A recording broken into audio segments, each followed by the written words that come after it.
A chilling incident unfolded that involved an off-duty Toronto Police Service member who was seen brazenly carrying his service handgun at a local gas station. And shockingly, the public has been kept in the dark about all of it.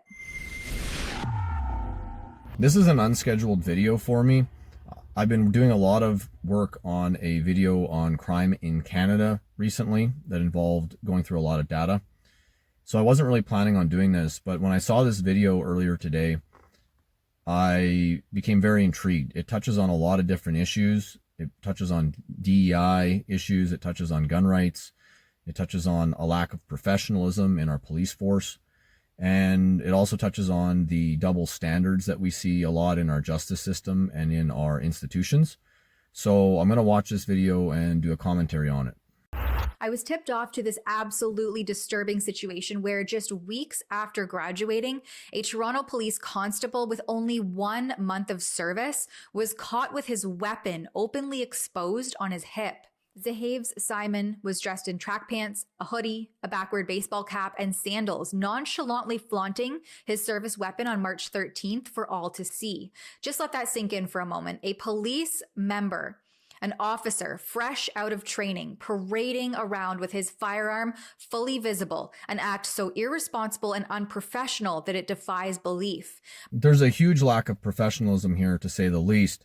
I'm not really sure how someone made it through police training to the point where they've been on duty for a month and they didn't know that they, one, weren't allowed to take their gun home, and certainly they're not allowed to carry it in plain clothes. I also wonder how people higher up in the department didn't realize that the gun was not being returned at the end of his shift. There was a story I did on the RCMP losing track of 205 firearms, and I guess this is how it happens. By the time officers responded to the call, Simon had already left the scene, but they tracked him down at his home, where he reportedly became defiant when questioned, offering no explanation as to why he transported his service weapon home or openly carried it. To add a further layer of unease, the investigation reveals Simon had recent domestic-related calls on his record with the Niagara Police Service.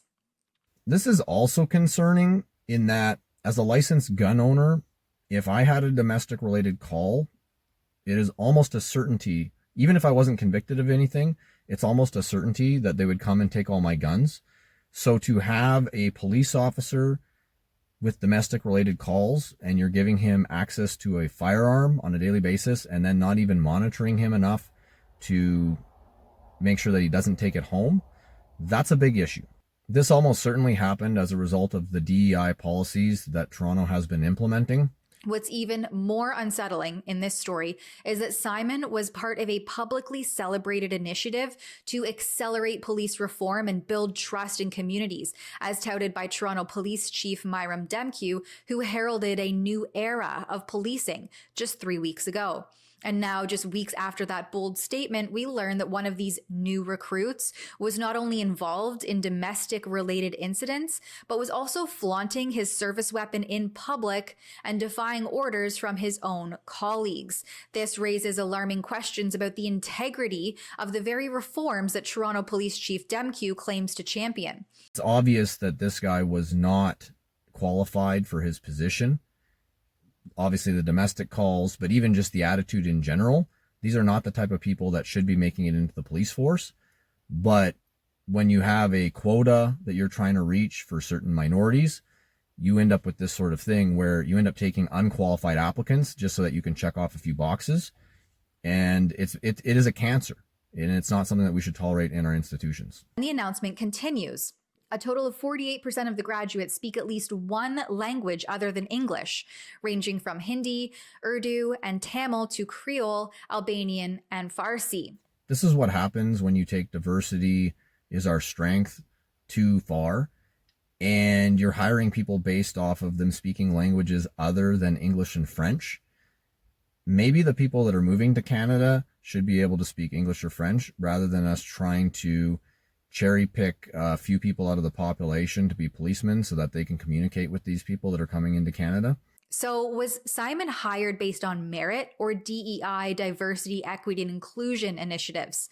With such a lapse in judgment, if you can say it so plainly, and professionalism just 1 month into his service, it's hard to ignore the glaring question of whether this was a case of a hiring process that prioritized demographic quotas over actual qualifications. As the Toronto Police Service champions diversity and inclusivity, touting impressive language skills and backgrounds, one has to wonder, does this focus on diversity come at the expense of basic competence and accountability? They should be hiring based on merit, and those other minority features or things that you're selecting people for, those shouldn't really come into play.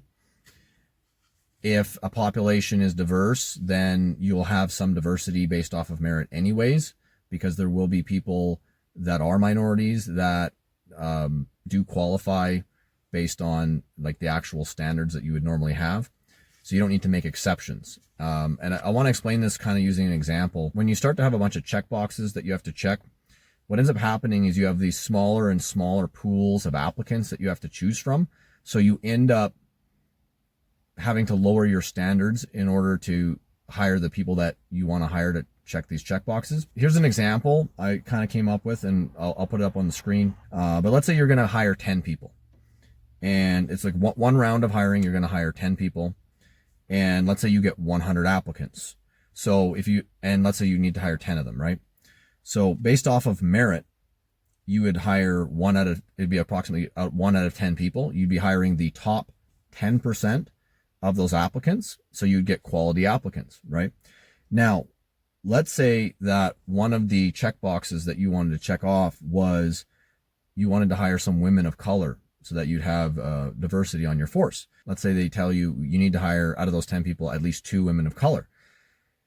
Now, the problem is that there's a very good chance that that pool of people you're drawing from will be smaller, just because those people might not be interested in being policemen on average.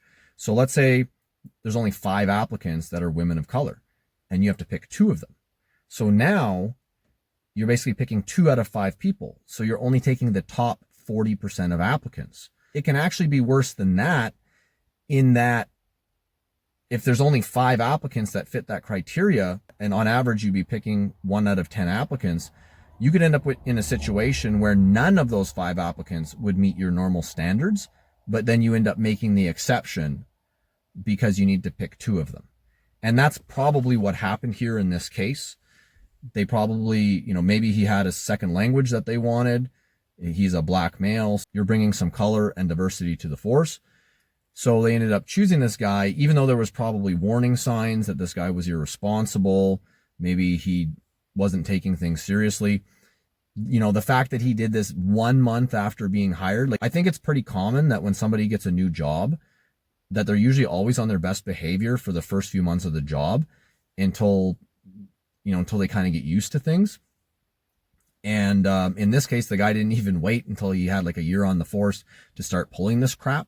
And the final thing I want to leave you with, and I've mentioned this before in other videos, is when you lower your standards to bring in minorities, and then those minorities end up being unprofessional or doing things that are illegal or just being horrible at their job, then what ends up happening is that reinforces the negative stereotypes that you're trying to get rid of in society. So if you're on the left and you think that DEI is a great thing, just keep that in mind, that inevitably things like this will happen. And then those negative stereotypes that you're trying to overcome actually end up getting reinforced. Okay, so hopefully you enjoyed that video. Maybe you learned a thing or two. Please like and subscribe. I have another more important video that's coming up where I go over a lot of crime statistics and data. And I think that will be very enlightening to a lot of people, so you won't want to miss it. Take care.